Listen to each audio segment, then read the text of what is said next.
I'm Dr. Devra Davis from Pittsburgh Center for Environmental Oncology, and today I want to talk to you about why we know that cell phone signals are absorbed deeply into the brain.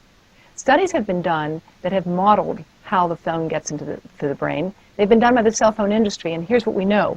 When you hold a phone up to your ear, you are, of course, exposing the hearing nerve, indicated here in this model of the skull.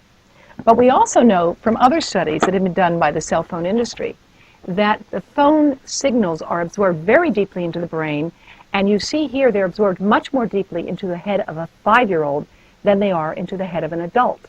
Now, nobody knows what this will mean for the long term, but we do understand this. Our brains control every part of our lives, our breathing, our thinking, our feeling, whether we are alive. And the long-term consequences of 9 out of 10 adults using cell phones is something nobody can tell us about at this point.